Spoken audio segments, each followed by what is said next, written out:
Have you ever wondered what happens when a music mogul's former girlfriend of 11 years finally takes the stand while 8.5 months pregnant to testify against him in federal court?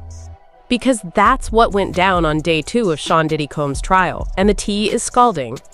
Let's set the scene. The courthouse was packed. Media camped outside like it's Black Friday at the Apple Store. Security tighter than those pants you wore before the pandemic. And tension? You could cut it with a knife, bake it into a cake, and still have leftovers. Day 2 started with finishing up testimony from male performer Daniel Phillip. The defense tried to paint a different picture during cross-examination, suggesting Cassie was taking the lead during these encounters and wasn't under the influence. They even brought up texts, showing she responded casually to his messages. But here's the gag. Daniel kept his sunglasses on in court. Like, sir, we're indoors? The vibes were weird, but that was just the appetizer, because the main course was about to be served. Cassandra Cassie Ventura entered the courtroom in a long brown dress, visibly pregnant, and headed straight to the witness stand without even glancing at Diddy. Can we talk about the strength it takes to testify against your ex of 11 years while carrying another man's baby? I'm exhausted just thinking about it. Cassie testified that she met Diddy back in 2005 when she was just 19. She signed a 10-album deal with Bad Boy Records in 2006, but somehow only one album ever materialized. Make that make sense. According to her testimony, things started innocently enough. She described Diddy as larger than life and shared how he first kissed her in a bathroom during her 21st birthday celebration. At the time, she was confused because, hello? He was her boss and was publicly dating Kim Porter. But she admitted she was naive and excited to be around someone so famous. The relationship evolved from there. What started as hotel visits under the guise of discussing her music career quickly turned into something else entirely. She described a trip to Miami where she thought she was going for work, but ended up on a boat with Diddy, where they became intimate for the first time. But the relationship took a dark turn. Cassie testified that Diddy became controlling, monitoring her every move. If she didn't answer his calls, his staff would locate her in person. She had to maintain a certain look, get tans, waxes, and even wear specific nail designs like white nails or French tips. It was giving total control freak. Then came the bombshell testimony about what the prosecution calls freak-offs, elaborate encounters involving hired performers that allegedly happened weekly for years. These weren't just casual get-togethers. According to Cassie, there was extensive prep, including disguises like masks, wigs, and special outfits.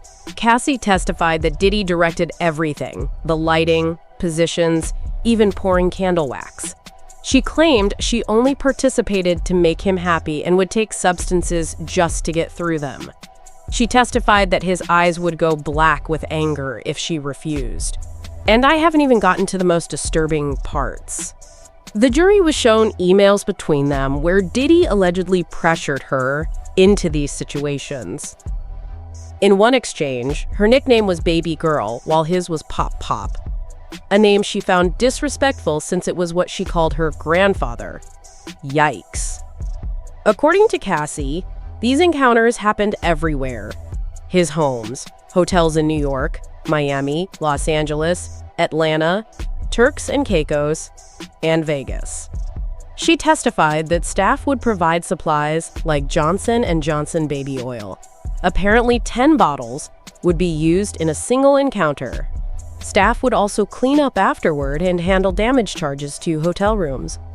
The testimony took an even darker turn when Cassie addressed the infamous 2016 hotel surveillance video that CNN released showing Diddy allegedly assaulting her. Remember that? She confirmed it was indeed her and Diddy in that video, and testified that this happened while she was trying to leave one of these encounters. She said she stayed on the ground after being thrown down because it was the safest place to be. Let that sink in. The safest place to be.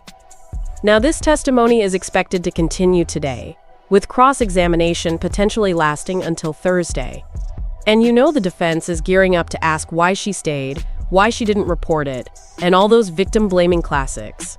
But here's what makes this trial so crucial. This isn't just celeb gossip. It's about alleged racketeering, trafficking, and coercion involving one of music's biggest moguls. The prosecution is trying to prove Diddy ran a criminal enterprise, using his staff and power to facilitate these situations.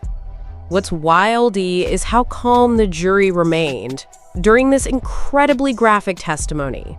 Meanwhile, Cassie's husband, brother, and mother were all in that courtroom listening to these details. The strength. The biggest question now is, how will the defense handle cross-examination? Will they bring up those alleged videos of the encounters? Will only the jury see them? And most importantly, will Cassie's testimony be enough to convict one of hip-hop's biggest names? Drop your theories in the comments, hit that like button if this tea was hot, and subscribe to Hot Tea so you never miss a drop. The trial continues, and trust me, you're gonna want the updates.